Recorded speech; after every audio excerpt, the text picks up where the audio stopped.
Você já ouviu a frase: tu és Pedro, e sobre esta pedra edificarei a minha igreja. Mas e se eu te dissesse que essa declaração de Jesus contém um segredo que mudou o destino do cristianismo e que poucos católicos conhecem de verdade? Durante séculos, essa frase foi motivo de debates, divisões e até guerras. Mas quando voltamos ao texto original, a língua que o próprio Cristo falava, algo extraordinário acontece. A passagem se abre diante de nós como um mapa espiritual, revelando o verdadeiro fundamento da igreja e a promessa que o inferno jamais poderá destruir. O que Jesus realmente quis dizer a Pedro naquela hora? Por que ele escolheu aquela palavra específica, pedra? E o que isso significa para sua fé hoje? Fica comigo até o fim, porque nas próximas cenas você vai descobrir a verdade escondida por trás de uma das frases mais poderosas de toda a Bíblia. Parte 1. O contexto do diálogo entre Jesus e Pedro.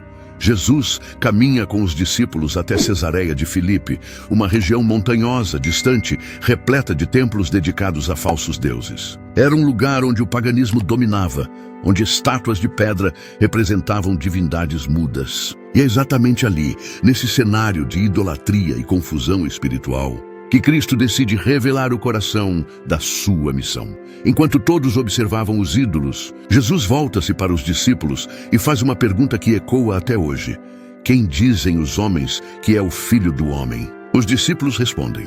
Uns dizem João Batista, outros Elias, Jeremias ou algum dos profetas. Mas então, o mestre fixa os olhos neles e faz a pergunta decisiva: e vós, quem dizeis que eu sou? O silêncio pesa no ar. É nesse instante que Simão dá um passo à frente, impulsionado não pela razão, mas pela revelação. Tu és o Cristo, o Filho do Deus vivo. Essas palavras saem da boca de um pescador simples, mas vêm diretamente do Espírito de Deus. Jesus percebe a fé pura, viva, autêntica, e naquele momento, algo sobrenatural acontece. Cristo então pronuncia uma das frases mais grandiosas da história da humanidade.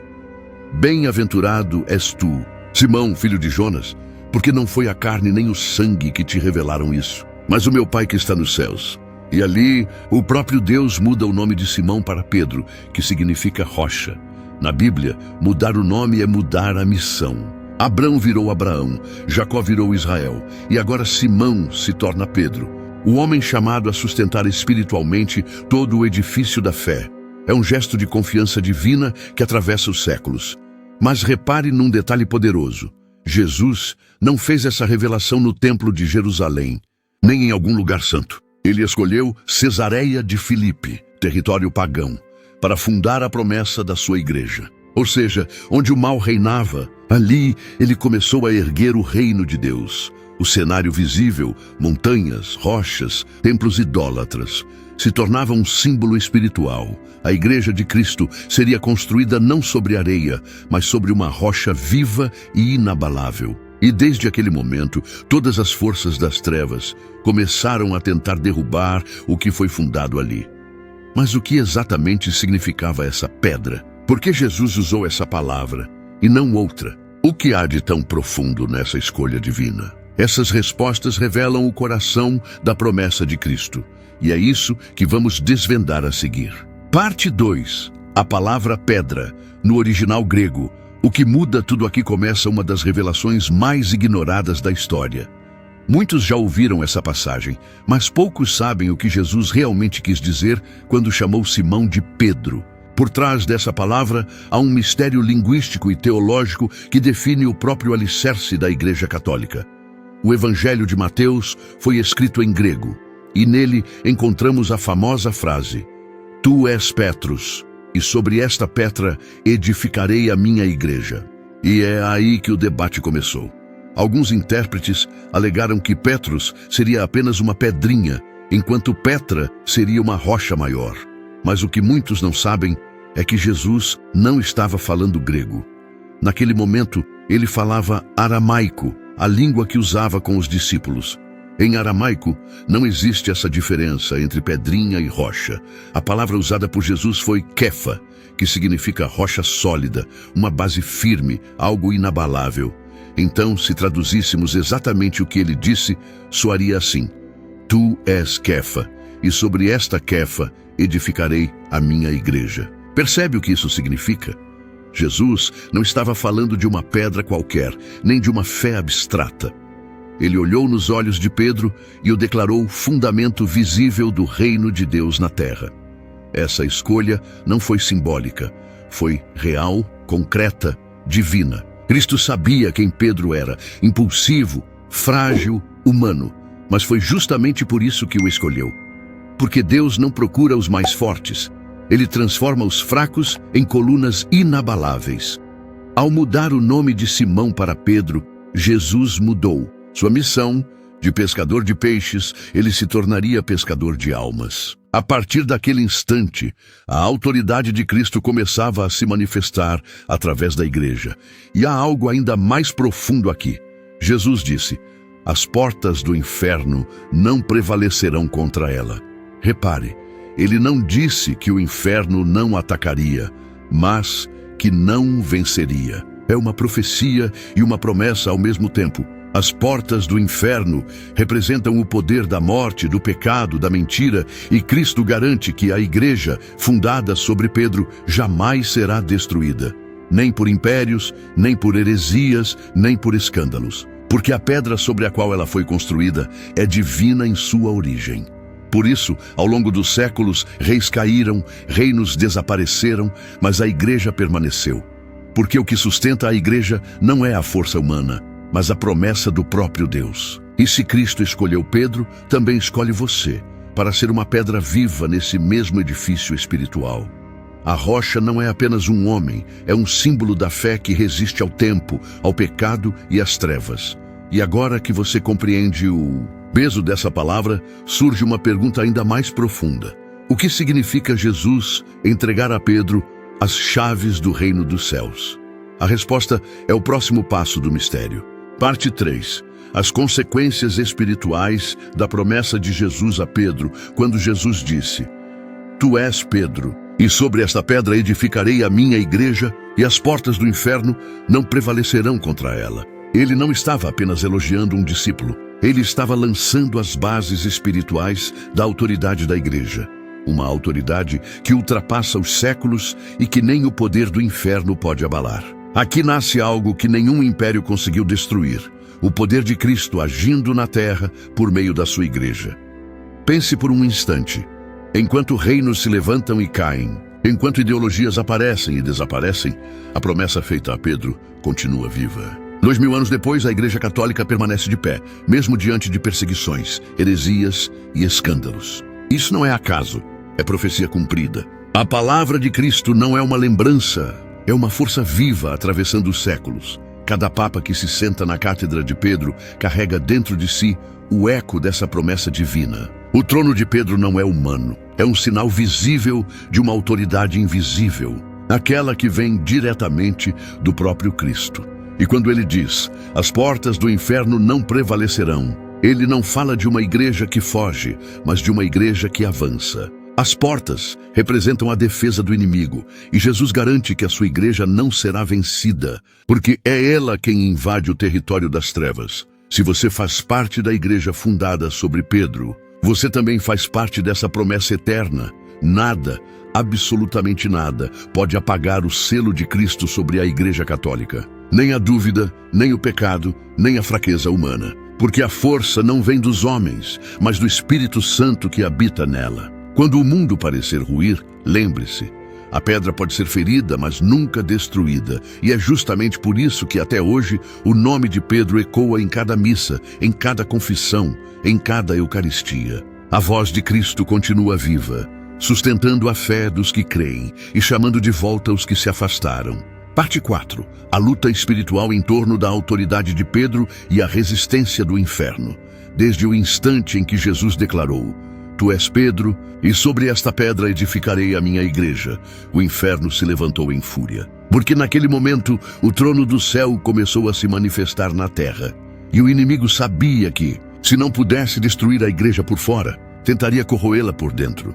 Poucos entendem que cada ataque contra a igreja tem uma raiz invisível, uma batalha que não se vê, mas se sente. Ao longo dos séculos, reis tentaram dominar a igreja, filósofos tentaram desacreditá-la, e inimigos espirituais tentaram dividi-la. Mas quanto mais o inferno a atacava, mais ela crescia. Porque a promessa de Cristo não foi simbólica, foi juramento divino. A pedra que o inferno tenta quebrar é a mesma que Deus escolheu como fundamento. E quando olhamos para a história, percebemos cada cisma, cada heresia, cada perseguição. Tudo isso faz parte da tentativa das trevas de romper a unidade que Cristo selou em Pedro.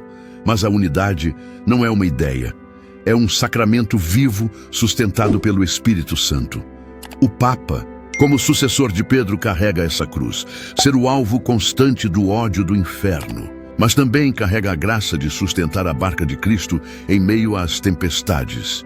Muitos olham e veem apenas um homem, mas no plano espiritual, o que se vê é uma rocha que o próprio Cristo segurou com as mãos. Quando você defende a igreja, você não defende uma instituição, você defende o próprio Cristo presente nela. E é por isso que os santos diziam que obedecer a Pedro é obedecer a Cristo. São Catarina de Sena, mulher simples, ousou escrever ao Papa chamando-o de doce Cristo na terra. Ela sabia, por trás das fraquezas humanas, habita uma autoridade divina. Essa é a igreja da qual você faz parte. E se o inferno luta tanto contra ela, é porque sabe que a vitória final pertence a quem permanece firme na pedra. Mesmo quando o mundo gritar o contrário, a promessa permanece inabalável. As portas do inferno não prevalecerão. Parte 5. O que essa promessa de Pedro significa para nós hoje, quando olhamos para Pedro e lembramos das palavras de Jesus. Tu és Pedro, e sobre esta pedra edificarei a minha igreja. Vemos muito mais do que história. Vemos um chamado que atravessa os séculos. Porque se Pedro foi escolhido, você também é chamado a fazer parte dessa rocha viva. A igreja não é apenas um prédio ou hierarquia. Ela é um corpo vivo, formado por pessoas que confessam Cristo como Senhor. Cada batizado, cada confissão, cada eucaristia nos conecta diretamente à rocha sobre a qual Cristo fundou sua igreja. Em um mundo que tenta desestabilizar a fé, a sua participação é essencial. Quando você vive a fé com intensidade, você fortalece a rocha e o inimigo recua. A promessa de Cristo mostra que a vitória não é opcional. Ela é garantida. Mesmo que o mundo tente abalar a igreja, Deus não permitirá que ela seja destruída. Isso nos dá coragem em momentos de dúvida, medo ou perseguição. Pedro foi frágil, impetuoso e humano. Mesmo assim, Jesus o escolheu. Isso nos lembra que Deus não procura perfeição, mas corações disponíveis. Se Deus pôde usar Pedro, Ele pode usar você. Sua fé, sua oração, sua presença na igreja tornam-se parte da rocha viva que sustenta toda a humanidade. A promessa não é apenas histórica. Ela é espiritual, eterna e aplicável a cada católico que deseja permanecer firme em Cristo. Ao se conectar com a igreja, você se conecta à promessa de vitória sobre o mal. A palavra de Jesus é clara. Não importa a tempestade, não importa a oposição, a rocha resiste. E quando você se aproxima da igreja, se une a essa força invencível. Por isso, viva sua fé com coragem, participe ativamente, ame a igreja, defenda a verdade e compartilhe a esperança com os outros. E assim, a promessa que Cristo fez a Pedro continua viva em cada missa, em cada oração, em cada alma que busca a Deus. Conclusão final, encerramento e chamada à ação ágora. Você entende? A promessa de Cristo a Pedro não é apenas uma história antiga. Ela é uma verdade viva que continua sustentando a igreja e cada fiel até hoje. Cada vez que você participa da missa, confessa-se ou ora com fé, você faz parte dessa rocha viva, dessa promessa eterna de vitória sobre o mal. O mundo pode tentar nos desanimar, espalhar dúvidas ou enfraquecer a fé. Mas lembre-se, a rocha permanece firme e você está ligado a ela como parte do corpo de Cristo. Nunca subestime o poder de uma vida de fé ativa. Pequenos atos de amor, oração e obediência fortalecem não apenas você, mas toda a igreja. E se hoje você sentiu seu coração tocado, compreendeu a profundidade dessa promessa e deseja se manter firme na fé, então faça algo agora. Curta este vídeo e se inscreva no canal. E ação! Não deixe que este conhecimento se perca. Ao se inscrever, você continuará recebendo conteúdos que fortalecem sua fé e revelam os mistérios da igreja. E tem mais. No canal, você encontrará vídeos sobre milagres eucarísticos que desafiaram a ciência, santos que enfrentaram demônios e venceram, histórias secretas da Virgem Maria e da fundação da igreja, todos preparados para fortalecer seu coração e sua alma. Obrigado por assistir até aqui, por abrir seu coração e por fazer parte desta comunidade de fé. Cada visualização, cada like, cada comentário ajuda a espalhar a verdade e a graça de Cristo. Então, curta, inscreva-se e compartilhe. E lembre-se, a promessa de Cristo a Pedro é para todos nós, uma rocha que sustenta a nossa fé, nossa esperança e nossa vida eterna.